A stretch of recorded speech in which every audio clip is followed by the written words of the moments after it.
എല്ലാവർക്കും എൻ്റെ പേരിലൊരു പ്രശ്നം എവിടെ ചെന്നാലും ഉണ്ടായിരുന്നു. ഒരു ഡ്രാമ ക്രിയേറ്റ് ചെയ്യാൻ എനിക്കൊരു താല്പര്യമില്ലാത്ത ഒരാളാണ്. മനസ്സമാധാനമായിട്ടിരിക്കാനാണ് ഞാൻ ശ്രമിക്കാറുള്ളത്. ഈ വലിയ വിവാദങ്ങൾ കത്തി നിന്ന സമയത്തും പല ആളുകളും പറയുന്നുണ്ടായിരുന്നു, ഇവര് സ്റ്റേജിൽ വന്നു കഴിഞ്ഞാൽ ചാണകം എറിയും, അങ്ങനെയാണ് ഇങ്ങനെയാണെന്നൊക്കെ പറഞ്ഞു ഒരു കൂട്ടം ആളുകൾ പറയുന്ന കമന്റുകളിലൂടെ ഒക്കെ പറയുന്ന സമയത്തും ഞാൻ അവിടെ പോയി ഇനോഗ്രേഷൻ ചെയ്തിട്ടുണ്ട്, ഞാൻ ആളുകളെ കണ്ടിട്ടുണ്ട്. അൾട്ടിമേറ്റ്ലി ഒരാളുടെ ഡിസിഷനാണ് അവരെന്ത് ഇടണം എന്നുള്ളത്. അവരുടെ കോൺഫിഡൻസും അവരുടെ ഇപ്പൊ എനിക്ക് എൻ്റെ ശരീരത്തിൽ ഞാൻ കോൺഫിഡന്റ് ആണെങ്കിൽ എനിക്കിത് ചേരുമെന്ന് എനിക്ക് തോന്നുന്നുണ്ടെങ്കിൽ എനിക്കത് ഇടാനുള്ള അവകാശമുണ്ട്. ഇപ്പം നമ്മുടെ ഒരു ശരീരത്തിൽ നോക്കിയിട്ട് അത് കൊള്ളത്തില്ല ഇത് കൊള്ളത്തില്ല എന്നൊക്കെ ആളുകൾ പറയുമ്പോൾ അത് ചിലപ്പം നിങ്ങൾ ഒരു ഫസ്റ്റ് ടൈം ആയിരിക്കില്ല അത് കേട്ടേക്കുന്നത്. സോഷ്യൽ മീഡിയയെ കൊണ്ട് ഇട്ട് കൊടുത്തു കഴിഞ്ഞാൽ അത് ഏറ്റു പറയുന്ന ഒരു കൂട്ടം മനോരോഗികളുണ്ടാവും. അതൊരു ക്രൈമാണ്.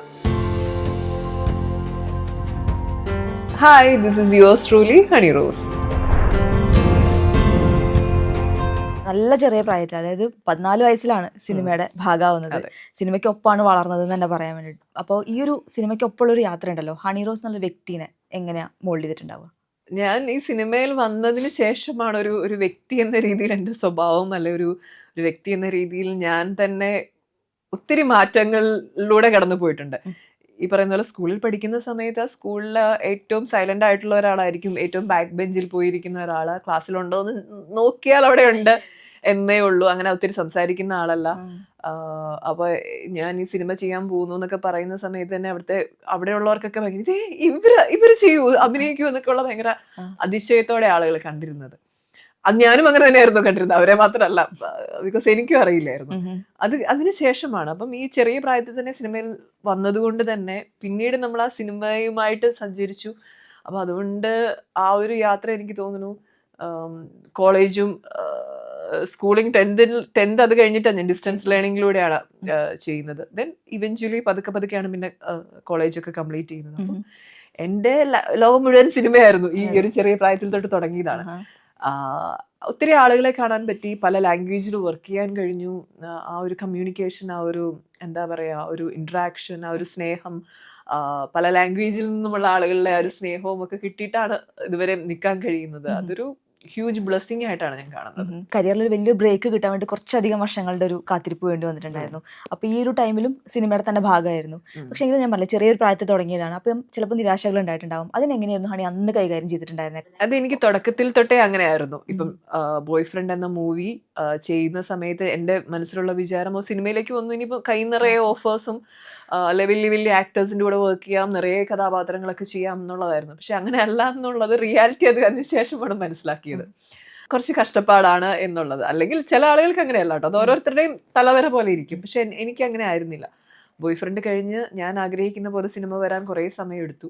പല സിനിമകളും തമിഴ് സിനിമ ചെയ്തിട്ടുണ്ട്, അതിൻ്റെ ഇടയിൽ ഒരു തെലുങ്ക് ഒരു മൂവി ചെയ്തിട്ടുണ്ട്. പക്ഷെ അതൊന്നും നമ്മൾ വിചാരിക്കുന്ന ഒരു രീതിയിലേക്ക് ആളുകളിലേക്ക് എത്തിയില്ല എന്നുള്ളത് റിയാലിറ്റിയാണ്. അതിന് സമയമെടുത്തു. അതിനൊരു പക്ഷെ ഈ പറഞ്ഞതുപോലെ സിനിമ പതുക്കെ എൻ്റെ ഉള്ളിലേക്ക് സിനിമ കയറി കൂടിയത്. ആ ഒരു സമയത്തൊക്കെ സിനിമ ചെയ്യുക, എങ്ങനെയെങ്കിലും ഡയലോഗ് ഒന്ന് കംപ്ലീറ്റ് ചെയ്യുക, അവർ ഓക്കെ പറഞ്ഞു കഴിഞ്ഞാൽ അത്രേ ഉള്ളൂ. ഓക്കെ, എൻ്റെ പരിപാടി, എൻ്റെ റെസ്പോൺസിബിലിറ്റി കഴിഞ്ഞു എന്നുള്ളൊരു ഫീലായിരുന്നു. പിന്നെ പതുക്കെയാണ് സിനിമ നമ്മൾ മിസ് ചെയ്യുന്നു, അല്ലെ സിനിമ എൻ്റെ കയ്യിൽ നിന്ന് പോകും എന്നുള്ള ഒരു തോന്നൽ വന്നപ്പോഴാണ് കൂടുതൽ നമ്മൾ ഇഷ്ടപ്പെടാൻ തുടങ്ങിയത്. അതെനിക്ക് തോന്നുന്നു ആ ഒരു ഇഷ്ടം ഇപ്പൊ 10-20 വർഷമായിട്ട് ഇങ്ങനെ മുറുകെ പിടിച്ച് അള്ളി പിടിച്ച്.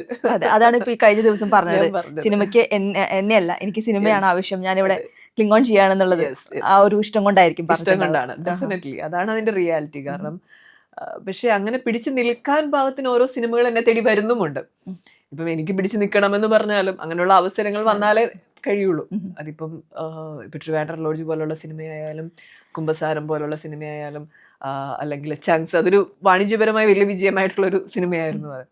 ദെൻ ഇപ്പം ലാസ്റ്റ് മോൺസ്റ്റർ ചെയ്തു, അല്ലെങ്കിൽ തെലുങ്കിൽ നിന്നൊരു മൂവി വീരസിംഹ റെഡി ചെയ്തു. അപ്പൊ അങ്ങനെ ഓരോ സിനിമകൾ നമ്മളെ തേടി എത്തുന്നു എന്നുള്ളത് ഒരു വലിയൊരു ബ്ലെസ്സിങ്. ചിലപ്പോൾ നമ്മുടെ അത്രയും ആഗ്രഹം മനസ്സിലുള്ളത് കൊണ്ട് ദൈവം ഇങ്ങനെ കൊണ്ടുവന്ന് തരുന്നതാണെന്നാണ് ഞാൻ വിശ്വസിക്കുന്നത്. അവസാനം വന്ന് എത്തി നിൽക്കുന്നത് ഇപ്പം 20ാമത്തെ വർഷം അത് ടൈറ്റിൽ ക്യാരക്ടർ തന്നെ അല്ലെ? അതാണ് ഏറ്റവും വലിയ സന്തോഷം. ഇപ്പൊ തലവരയുടെ കേസ് പറഞ്ഞല്ലോ, അപ്പം ആ തലവര മാറ്റി ചിത്രം എന്ന് പറയാം നമുക്ക് ട്രിവാൻഡ്രം ലോഡ്ജ്. ധ്വനി, എനിക്ക് ഇടയ്ക്ക് വെച്ചിട്ട് ധ്വനി എന്നുള്ളൊരു പേര് എടുത്താൽ അങ്ങനത്തെ ഒരു ആഗ്രഹം കൂടെ മനസ്സിലുണ്ടായിരുന്നു. ഇല്ല, എന്റെ ആഗ്രഹമല്ല, അത് ആ ഒരു ടീമിന്റെ ആഗ്രഹമായിരുന്നു. VK പ്രകാശ് സാറാണ് ഇത് ഡയറക്റ്റ് ചെയ്തിരിക്കുന്നത്. അനൂപ് ചേട്ടൻ്റെ ആയിരുന്നു സ്ക്രിപ്റ്റ്. അപ്പോൾ അവരുടെ ഒരു താല്പര്യമായിരുന്നു ഈ ഹണി റോസ് എന്നുള്ള ഒരു പേര്. എനിക്കറിയില്ല, എല്ലാവർക്കും എൻ്റെ പേരിലൊരു പ്രശ്നം എവിടെ ചെന്നാലും ഉണ്ടായിരുന്നു. ഞാൻ ബോയ് ഫ്രണ്ട് ചെയ്യുന്ന സമയത്തത്തെ കാര്യമല്ല ഞാൻ പറയുന്നത്. വിനൻ സാറിന് he was okay with that. പക്ഷെ അത് കഴിഞ്ഞിട്ട് ഞാൻ തമിഴ് ചെയ്തപ്പോൾ അവിടെ വേറെ എന്തോ ഒരു പേരാണ്, സൗന്ദര്യ അവിടുത്തെ ആണോന്ന് എനിക്കറിയത്തില്ല. ഹംസിനി എന്നൊരു പേര് കന്നഡ ഏതുവർണ്ണം ചെയ്തപ്പോൾ, തെലുങ്ക് ഏതുവർണ്ണം ചെയ്തപ്പോൾ അങ്ങനെ ഹംസിനി. എല്ലാവർക്കും എൻ്റെ പേരിൽ ഭയങ്കര പ്രശ്നമാണ്. ഈ ഹണി റോസ് എന്ന് ഭയങ്കര യൂണീക്ക് ആയിട്ടുള്ള ഒരു പേരാണ്, ഇതിനു മുമ്പ് കേട്ടിട്ടില്ല. അപ്പം അത് ആളുകൾ എങ്ങനെ അക്സെപ്റ്റ് ചെയ്യുമെന്ന് അറിയില്ല എന്നൊക്കെയുള്ളൊരു ഇതായിരുന്നു. ഈവൻ ട്രിവാൻഡ്രം ലോഡ്ജ് വരുമ്പോഴും അത് തന്നെ, വേണ്ട വേറൊരു പേരിൽ ഇൻട്രൊഡ്യൂസ് ചെയ്യാമെന്നത്. പക്ഷെ എനിക്ക് ഈ ഒരിക്കലും നമ്മൾ ഇപ്പൊ ഹണി റോസ് തന്നെ ജീവിതകാലം മുഴുവൻ ആളുകൾ വിളിച്ച് ഞാൻ കേട്ടേക്കുന്ന ഒരാൾ ഒരു നിമിഷം ധ്വനി എന്ന് വിളിച്ചാൽ നമ്മൾ റെസ്പോണ്ട് ചെയ്യില്ല, കാരണം നമ്മുടെ തലയിൽ അതില്ല. അപ്പൊ എനിക്ക് ഭയങ്കര ബുദ്ധിമുട്ടായിരുന്നു, എനിക്കത് അക്സെപ്റ്റ് ചെയ്യാൻ, എനിക്ക് സ്വയം അക്സെപ്റ്റ് ചെയ്യാൻ പറ്റുന്നില്ല ആ ഒരു പേര്. അപ്പൊ ഞാൻ പറഞ്ഞു വേണ്ട, എനിക്ക് എന്റെ പേര് തന്നെ മതി. പക്ഷെ അവർ ഓൾറെഡി അത് മീഡിയാസിലെ 1-2 മീഡിയാസിലൊക്കെ അത് കൊടുത്തിരുന്നത് ആ ഒരു സമയത്ത് അങ്ങനെ ഒരു വാർത്ത വന്നിരുന്നു.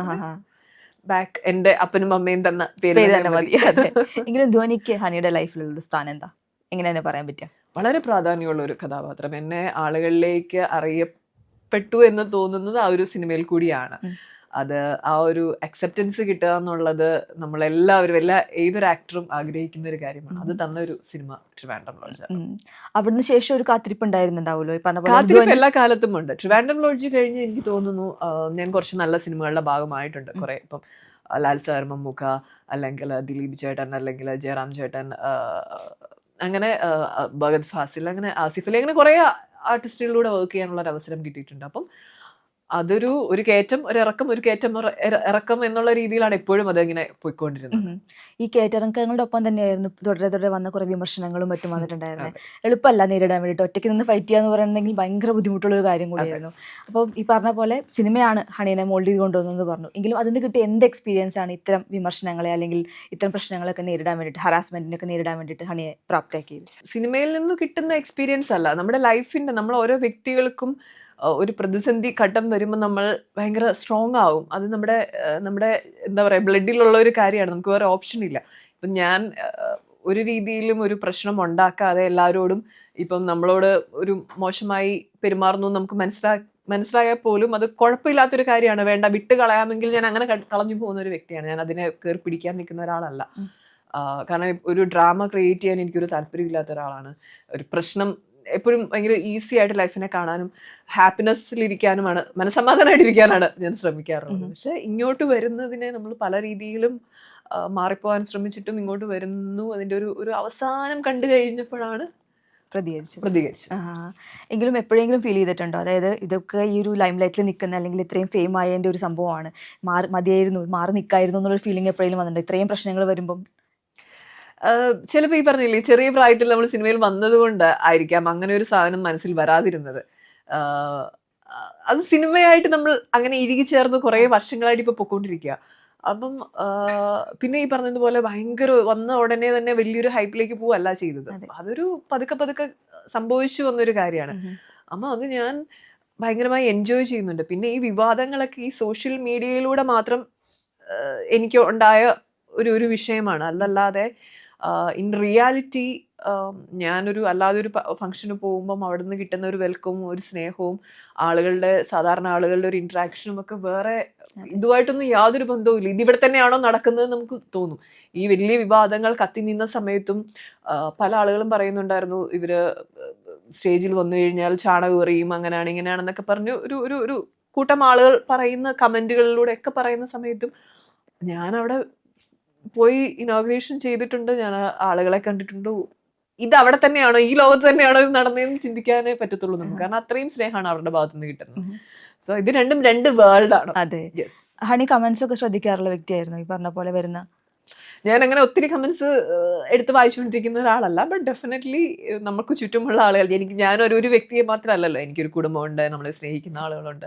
അപ്പൊ അതൊക്കെ അവരെല്ലാം ശ്രദ്ധിക്കാറുണ്ട്. ഞാനും വല്ലപ്പോഴും ഒക്കെ എടുത്ത് നോക്കാറുണ്ട്. പിന്നെ അത് അത്രയും വായിക്കാനുള്ള ത്രാണിയും ശേഷിയും എനിക്കില്ല. എങ്കിലും ഹേർട്ട് ആവുന്ന ഒരുപാട് സംഭവങ്ങൾ ഉണ്ടായിട്ടുണ്ടാവും. ഇതിന്ന് ഹണിയുടെ ഒരു ഹീലിംഗ് പ്രോസസ് എന്ന് പറയുന്നത് ഈ ഒരു ഫാമിലി, ഈ ഒരു ഫ്രണ്ട്സ്, അതൊക്കെ തന്നെയാണോ? തീർച്ചയായിട്ടും. ഫാമിലി, അപ്പൻ, അമ്മ എന്ന് പറയുന്നത് എനിക്ക് ഏറ്റവും ദൈവം എനിക്ക് അറിഞ്ഞു തന്ന രണ്ട് മനുഷ്യരാണ്. കാരണം ഞാൻ ഉണ്ടായപ്പോൾ തൊട്ട് അവരുടെ ലോകം മുഴുവൻ ഞാനാണ്. ഇപ്പോഴും അങ്ങനെ തന്നെയാണ്. എനിക്ക് പ്രായമാവുന്നു എന്നുള്ളൊരു ചിന്ത അവർക്ക് ഇതുവരെ വന്നിട്ടില്ല. അപ്പോൾ അതുകൊണ്ട് ഒരു കുഞ്ഞു കൊച്ചിനെ കൊണ്ട് നടക്കുന്ന പോലെയാണ് ഇപ്പോഴും നടക്കുന്നത്. ഇപ്പോഴും അച്ഛൻ ഇവിടെ വന്നിരിക്കുന്നുണ്ട്, എവിടെ പോയാലും അച്ഛൻ വരാറുണ്ട്, വീട്ടിൽ നിന്ന് കാല് പുറത്തേക്ക് എടുത്ത് വെച്ചാൽ അച്ഛൻ ഉണ്ടാവാറുണ്ട്. സോ അങ്ങനെയാണ് കൊണ്ട് നടക്കാറുള്ളത്. അപ്പോൾ അത്രയും സ്നേഹവും ഓവർ പ്രൊട്ടക്റ്റീവ് ആയിട്ടുള്ള പേരൻസിനെ എനിക്ക് കിട്ടിയിരിക്കുന്നത്. പിന്നെ എൻ്റെ ജീവിതത്തിൽ വന്നേക്കുന്ന ബാക്കി എൻ്റെ കൂടെ വർക്ക് ചെയ്യുന്ന ആളുകളോ അല്ലെങ്കിൽ എന്നെ സ്നേഹിക്കുന്ന കുറച്ച് മനുഷ്യർ, അവരെല്ലാം ഭയങ്കര നല്ല മനുഷ്യരാണ് കിട്ടിയിരിക്കുന്നത്. ഒരുപാട് ട്രോൾസും ഇതുപോലെ ഉണ്ടായിട്ടുണ്ട്. നമ്മുടെ ഇനോഗ്രേഷന്റെ ഭാഗമായിട്ടായാലും ശരി, ട്രോൾസും മറ്റുണ്ടായിരുന്നു. ഇതിനൊക്കെ എങ്ങനെ ഹണി കൈകാര്യം ചെയ്തിട്ടുണ്ടായിരുന്നത്? ഹെൽത്തി ട്രോൾസ് ഒക്കെ എനിക്ക് ഭയങ്കര ഇഷ്ടമാണ്. ഞാനതിനെ തമാശ രൂപേണ പറയുന്ന കാര്യങ്ങൾ ഹെൽത്തി ആണെങ്കിൽ അത് ഭയങ്കരമായിട്ട് ഇഷ്ടപ്പെടുകയും അത് എൻജോയ് ചെയ്യുകയും ചെയ്യുന്ന ആളാണ് ഞാൻ. പക്ഷെ ഞാൻ കേട്ടേക്കുന്നത് അങ്ങനെ തമാശ രൂപേണ ഉള്ള ട്രോൾസ് അല്ല. ഭീകരമായിട്ടുള്ള ബോഡി ഷേമിങ്ങും അബ്യൂസും ഒക്കെ വന്നു എന്നുള്ളത് അതിൻ്റെ റിയാലിറ്റിയാണ്. അതൊരു സൈഡിലെ ഒരു റിയാലിറ്റിയാണ്. ബട്ട് എപ്പോഴും കൂടുതലും അതിൽ പോസിറ്റീവ്സ് കാണാനാണ് ശ്രമിക്കാറുള്ളത്. ഈ നേരത്തെ പറഞ്ഞല്ലോ, നമ്മളിപ്പം ഇനോഗ്രേഷന്റെ ഭാഗമായാലും അല്ലെങ്കിൽ ഹണി എന്ത് ചെയ്യുന്നു, അല്ലെങ്കിൽ ഹണി എന്ത് വസ്ത്രം ധരിക്കുന്നു, ഹണി എങ്ങനെ പുറത്തേക്ക് ഇറങ്ങുന്നു എന്ന് ശ്രദ്ധിക്കാനായിട്ട് ഇരിക്കുന്ന ഒരു കൂട്ടം ആൾക്കാരുണ്ടായിരിക്കാം. ഇത്തരത്തിലുള്ള മെയിൽ ഗേസിനെ അല്ലെങ്കിൽ ഇത്തരത്തിലുള്ള അവർ ഇന്നത് മനസ്സിൽ മൈൻഡിൽ വെച്ചിട്ടുണ്ടായിരിക്കും. അങ്ങനെ ബിഹേവ് ചെയ്യുന്ന ആൾക്കാരെ ഹണി എങ്ങനെയായിരുന്നു അതിനായിട്ടുള്ള ഡീലിംഗ് ഉണ്ടായിരുന്നത്? കാരണം എളുപ്പമല്ല, ഒരു പബ്ലിക് ഫിഗറായിട്ട് നിൽക്കുന്നിടത്തോളം എളുപ്പമുള്ള കാര്യമല്ല ഞാൻ എന്ത് ധരിക്കണം എന്ന് മറ്റുള്ളവർ തീരുമാനിക്കുന്ന ഒരു ഘട്ടം എന്ന് പറയുന്നത്. അതിപ്പം പബ്ലിക് ഫിഗർ എന്നുള്ളതല്ല, ആർക്കായാലും ശരി അത് ഭയങ്കര ബുദ്ധിമുട്ടുണ്ടാക്കുന്ന ഒരു കാര്യമായിരിക്കാം. പക്ഷെ ഹാനി അതിനെങ്ങനെയാണ് സർവൈവ് ചെയ്തിട്ടുണ്ടാവുക? സർവൈവ് ചെയ്തുകൊണ്ടിരിക്കുകയാണ്. ചെയ്ത് കഴിഞ്ഞു ഇപ്പോഴും പറയാൻ പറ്റുന്നില്ല. ബിക്കോസ് അത് ഇപ്പോഴും നടക്കുന്ന ഒരു സംഭവമാണ്. നമ്മളൊരു വസ്ത്രം ധരിക്കുകയാണെങ്കിൽ അത് എന്ത് വസ്ത്രം എന്നുള്ളതല്ല, ഇപ്പം നമ്മൾ ഏത് വസ്ത്രം ധരിച്ചാലും ഏത് ആംഗിളിൽ അത് ഷൂട്ട് ചെയ്യുന്നു എന്നതുകൂടി ഇരിക്കും അതിൻ്റെ ഒരു ഭംഗി, ഒരു സൗന്ദര്യം നൽകുന്ന ഒരു കാര്യം. ഇപ്പം ഞാൻ ഒരു വസ്ത്രം ധരിച്ച് എൻ്റെ ഫോണിൽ ഷൂട്ട് ചെയ്യുകയാണെങ്കിൽ എനിക്കറിയാം എന്നെ കാണാൻ ഞാൻ ഏറ്റവും ഭംഗിയുള്ള ആംഗിളിൽ അത് ഷൂട്ട് ചെയ്യുള്ളൂ. നമ്മൾ ഒരു പ്രോഗ്രാമിന് പോകുമ്പോൾ അങ്ങനെയല്ല, അവിടെ ഒത്തിരി ആളുകളുണ്ട്. അതിൻ്റെ ക്യാമറ ആംഗിളുകൾ വ്യത്യസ്തമായിരിക്കും, പല കോണുകളിൽ നിന്ന് അവർ ഷൂട്ട് ചെയ്യും. അപ്പോൾ അതിനൊക്കെ ചിലപ്പം എനിക്കും കാണുമ്പോൾ അയ്യോ എന്താണ് ഇങ്ങനെ ആയ വസ്ത്രം, എന്താണ് അങ്ങനെ ആയിപ്പോയെന്നൊക്കെ ചിലപ്പം എനിക്കും ഫീൽ ചെയ്യാറുണ്ട്. അതൊരു റിയാലിറ്റിയാണ്. ബട്ട് അതാ ചെയ്യുന്ന ആളുകളുടെ പ്രശ്നമാണ്. ഞാൻ എന്നെയും അങ്ങനെ കാണാൻ ആഗ്രഹിക്കുന്ന വ്യക്തിയല്ല, ഞാൻ കുറച്ചും കൂടി ഭംഗിയിൽ എന്നെ കാണാൻ ആഗ്രഹിക്കുന്ന ആളാണ്. പക്ഷെ ഞാൻ ഇടുന്ന വസ്ത്രങ്ങൾ എനിക്ക് ഏറ്റവും കംഫർട്ടാണെന്ന് തോന്നിയിട്ട് തന്നെയാണ് ഞാൻ ഉപയോഗിക്കാറുള്ളത്. പിന്നെ ഈ ഫംഗ്ഷന് പോകുമ്പം ഞാൻ കുറേ പ്രോഗ്രാം ചെയ്യുന്ന ആളാണ്. ചിലപ്പം ചില മാസങ്ങളിലൊക്കെ 30 days ഉണ്ടെങ്കിൽ 35 പ്രോഗ്രാംസിന് മേളിൽ ചിലപ്പം ചെയ്തിട്ടുണ്ട്. ഒരു ദിവസം 2-3 ഒക്കെ ചെയ്ത സമയങ്ങളുണ്ട്. അപ്പം നമ്മൾ ഇതിനെല്ലാം ഓരോ ഡ്രസ്സ് വേണം. നമ്മൾ അതൊരു ഈസി കാര്യമേ അല്ല. നമുക്ക് എപ്പോഴും ഒരേ പാറ്റേണുള്ള സാധനം ഉപയോഗിക്കാൻ പറ്റില്ല. അപ്പൊ എന്തെങ്കിലുമൊക്കെ ഇന്നോവേറ്റീവ് ആയിട്ടും മാറിയും ഒക്കെ ഡിഫറെന്റ് ആയിട്ട് നമുക്ക് എക്സ്പെരിമെന്റ് ചെയ്യാൻ പറ്റുന്ന ഒരു അവസരമാണ്. അതൊരു സ്റ്റേജാണ്. ഒരു സിനിമയിൽ നമുക്ക് അങ്ങനെ ചെയ്യാൻ പറ്റില്ല. ഈ ഇനോഗ്രൽ ഫംഗ്ഷൻസിന് ഭാഗമാകുമ്പോൾ മാത്രമേ നമുക്ക് അതിനുള്ള ഒരു ഓപ്പർച്യൂണിറ്റി. അപ്പം വ്യത്യസ്തമായ ഡ്രസ്സുകൾ നമ്മൾ ട്രൈ ചെയ്യും. ചിലപ്പോൾ വീട്ടിൽ നിന്ന് ട്രൈ ചെയ്ത് സെയിം സാധനം ചിലപ്പോൾ ഫംഗ്ഷന് നമ്മൾ നടക്കുകയും ഇറങ്ങുകയും കയറുകയൊക്കെ ചെയ്യുമ്പോൾ, ഞാൻ ഒരു ദുബായിലൊരു പ്രോഗ്രാമിന് പോയപ്പം സ്ട്രാപ്പ് വിട്ടു പോയൊരു സിറ്റുവേഷൻ ഉണ്ട്. അങ്ങനെ പല പല സിറ്റുവേഷൻസ് നമ്മൾ ഫേസ് ചെയ്യും. ഈ വസ്ത്രം എപ്പോഴും നമ്മൾ ഇട്ടതുപോലെ തന്നെ നിൽക്കില്ല, ഒരിക്കലും നിൽക്കത്തില്ല. അപ്പം നമുക്കും ചില സമയങ്ങളിൽ ദൈവമേ പണി കിട്ടിയല്ലോ എന്ന് ചിന്തിക്കാറുണ്ട്. ബട്ട് അൾട്ടിമേറ്റ്ലി ഒരാളുടെ ഡിസിഷനാണ് അവരെന്ത് ഇടണം എന്നുള്ളത്. അവരുടെ കോൺഫിഡൻസും അവരുടെ ഇപ്പം എനിക്ക് എൻ്റെ ശരീരത്തിൽ ഞാൻ കോൺഫിഡൻ്റ് ആണെങ്കിൽ എനിക്കിത് ചേരുമെന്ന് എനിക്ക് തോന്നുന്നുണ്ടെങ്കിൽ എനിക്കത് ഇടാനുള്ള അവകാശമുണ്ട്. നമ്മുടെ നിയമം അത് അനുശാസിക്കുന്ന രീതിയിലുള്ള വസ്ത്രം ധരിക്കാനുള്ള അവകാശം. അതാണ് പോയിന്റും. അതെ, ഇപ്പം നമ്മൾ നേരത്തെ ബോഡി ഷേമിങ്ങിൻ്റെ കാര്യം പറഞ്ഞല്ലോ. ഹണി ഒരിക്കലും പറഞ്ഞിട്ടുണ്ട് ഭയങ്കരമായിട്ട് ഹേർട്ടായിട്ടുള്ള ഒരു സിറ്റുവേഷൻ ആണ് വന്നിട്ടുണ്ടായിരുന്നത്. അത് കൂടെയുള്ള സഹപ്രവർത്തകരുടെ ഭാഗത്തു നിന്ന്, പ്രത്യേകിച്ച് സ്ത്രീകളുടെ ഭാഗത്ത് നിന്ന് ഇത്തരത്തിലൊരു ബോഡി ഷേമിങ് വരുമ്പോഴാണ് അന്ന് ഏറ്റവും കൂടുതൽ ഹേർട്ട് ചെയ്തതെന്ന് പറഞ്ഞായിരുന്നു. അല്ല, നമ്മൾ ബോഡി ഷേമിങ് ഇത് ആരുടെ ഭാഗത്തുനിന്ന് വന്നാലും, അത് കൂടെയുള്ളവരുടെ ഭാഗത്തുനിന്ന് വന്നാലും അല്ലാത്തവരുടെ ഭാഗത്തുനിന്ന് വന്നാലും ഒക്കെ നമുക്ക് വേദന ഉണ്ടാക്കുന്ന കാര്യമാണ്. അത് ബോഡി ഷേമിങ് ഞാൻ ഒരു മീഡിയ പേഴ്സൺ ആണ് അല്ലെങ്കിൽ സെലിബ്രിറ്റി ആയി നിൽക്കുന്നു എന്നതുകൊണ്ട് എനിക്കതിൽ കൂടുതൽ വ്യാപ്തിയിൽ തന്നെ വേദനിക്കുന്നു എന്നൊന്നും പറയാൻ പറ്റില്ല. അത് നിങ്ങൾക്കും എനിക്കും ഒക്കെ ഒരേപോലെ ഹേർട്ട് ചെയ്യുന്ന കാര്യമാണ്. ഇപ്പം നമ്മുടെ ഒരു ശരീരത്തിൽ നോക്കിയിട്ട് അത് കൊള്ളത്തില്ല ഇത് കൊള്ളത്തില്ല എന്നൊക്കെ ആളുകൾ പറയുമ്പോൾ അത് ചിലപ്പം നിങ്ങൾ ഒരു ഫസ്റ്റ് ടൈം ആയിരിക്കില്ല അത് കേട്ടേക്കുന്നത്. വേറെ പലരും പറഞ്ഞ് നിങ്ങൾ കേട്ടിട്ടുണ്ടായിരിക്കാം ആ ഒരു സെയിം കമൻറ്റ്. അല്ലെങ്കിൽ ഈ പറയുന്ന സമയത്ത് ഇത് കേൾക്കുന്ന പല ആളുകളും വീണ്ടും ഈ സെയിം സാധനം റിപ്പീറ്റ് ചെയ്യാനുള്ള ചാൻസ് ഉണ്ട്. പ്രത്യേകിച്ച് നമ്മളിങ്ങനെയൊക്കെ ഒരു കാര്യം സോഷ്യൽ മീഡിയയെ കൊണ്ട് ഇട്ട് കൊടുത്തു കഴിഞ്ഞാൽ അത് ഏറ്റു പറയുന്ന ഒരു കൂട്ടം മനോരോഗികളുണ്ടാവും. നമ്മളൊരു പോസ്റ്റ് ഇട്ട് കഴിഞ്ഞാൽ അതിൻ്റെ താഴെ വന്ന് ഇതേ സെയിം ഡയലോഗുകൾ വീണ്ടും വീണ്ടും റിപ്പീറ്റ് ചെയ്യുന്നു എന്ന് വരുമ്പം അതൊരു ക്രൈമാണ്. അത് അറിഞ്ഞോ അറിയാതെ ആ ആദ്യം ചെയ്യുന്ന വ്യക്തി ചെയ്തു വെക്കുന്ന ഒരു ക്രൈം തന്നെയാണ് അത്. അതിന് പണിഷ്മെന്റ് വ്യക്തമായി കിട്ടിയാൽ മാത്രമേ അതൊരു ക്രൈമാന്നുള്ള ഒരു അവയർനെസ് മറ്റുള്ളവരിലേക്ക് എത്തത്തുള്ളൂ. ആൻഡ് ഇത് അഫക്റ്റഡ് ആയിട്ടുള്ള വ്യക്തി അയാളുടെ ലൈഫ് ലോങ് ഈ ഒരു മാനസിക ബുദ്ധിമുട്ട് ഫേസ് ചെയ്യേണ്ടി വരും. അത് ചിലപ്പോൾ നമ്മുടെ ഒരു കോൺഫിഡൻസിനെ നശിപ്പിക്കും. നമുക്കൊരു ഇൻസെക്യൂരിറ്റി ഉണ്ടാവും. എൻ്റെ ഈ ഒരു ശരീരം അല്ലെങ്കിൽ ഈ ഒരു ഭാഗം എനിക്ക് പ്രശ്നമാണല്ലോ എന്നുള്ള ഒരു ഇൻസെക്യൂരിറ്റി എന്ന് പറഞ്ഞാൽ അത് ഭീകരമാണ്. അങ്ങനെയൊന്നും ആരും ഇവിടെ ജീവിക്കേണ്ട ആവശ്യമില്ല. നമുക്ക് ഹാപ്പി ആയിട്ടും സ്വസ്ഥമായിട്ടും ജീവിക്കാനുള്ള സിറ്റുവേഷൻ ഉണ്ടാവണം. എങ്കിലും ഒരു സ്ത്രീ സൗഹാർദ്ദപരമായ ഒരു ഇൻഡസ്ട്രി എന്നുള്ള രീതിയിൽ ഇവിടെ നമ്മുടെ സിനിമ മേഖലയിൽ എന്ത് മാറ്റം വരണം എന്നാണ് ഹണി ആഗ്രഹിക്കുന്നത്? എനിക്ക് തോന്നുന്നു ഒത്തിരി മാറ്റം വരുന്നുണ്ടെന്ന് തന്നെയാണ് പേഴ്സണലി എനിക്ക് ഫീൽ ചെയ്യുന്നത്. ഒരു 10 വർഷം മുമ്പുള്ള ഇൻഡസ്ട്രി അല്ല ഇപ്പം കാണുന്നത്. ഈവൻ ഞാൻ വന്ന സമയത്തുള്ള ഇൻഡസ്ട്രി അല്ല. ഹ്യൂജ് ഡിഫറൻസ് എനിക്ക് തന്നെ കാണാൻ കഴിയുന്നുണ്ട്. കുറേ കൂടി ഫ്രണ്ട്ലി ആയിട്ടുള്ള ഒരു അറ്റ്മോസ്ഫിയർ ഇപ്പം മലയാളം സിനിമ ഇൻഡസ്ട്രിയിലുണ്ട്. അതൊരു വെൽക്കം ചെയ്യേണ്ട, ഏറ്റവും നന്നായിട്ട് വെൽക്കം ചെയ്യേണ്ട ഒരു കാര്യമാണ്. ഇനിയും മാറ്റങ്ങൾ വരും, കാരണം മനുഷ്യരും മാറിക്കൊണ്ടിരിക്കുകയാണ്. മേ ബി ഈ സോഷ്യൽ മീഡിയ അല്ലെങ്കിൽ പല ഓർഗനൈസേഷൻസ് ഇതെല്ലാം മുമ്പോട്ട് വരുന്നതിൻ്റെ ഒരു മാറ്റം തീർച്ചയായിട്ടും സിനിമയിലും അറിയുന്നുണ്ട്. അപ്പം എന്തിനായാലും ശരി, ഭയങ്കര സന്തോഷം. കാരണം ഇത്രയും വ്യക്തമായി ഒരു മറുപടി, നമ്മളെന്താ പറയുക, ചില ആൾക്കാർക്ക് ഒരു കൺഫ്യൂഷൻ ഉണ്ടാവും, എന്ത് പറയും ഏത് പറയും, അതില്ലാതെ വളരെ വ്യക്തമായി തന്നെ മറുപടി പറയുന്നുണ്ട്. എനിക്ക് തോന്നുന്നു ആർജിച്ചെടുത്തതാണെന്ന് ഹണി തന്നെ പറഞ്ഞു. എങ്ങനെയോ ഉണ്ടായി വന്നതാണ്. ആ ധൈര്യത്തോടെ തന്നെ മുന്നോട്ട് പോവാ. റേച്ചൽ അതിലൊരു എന്താ പറയുക വലിയൊരു നാഴികക്കല്ലായി പ്രവർത്തിക്കട്ടെ. എല്ലാ ആശംസകളും നേരാണ് honey. Thank you so much.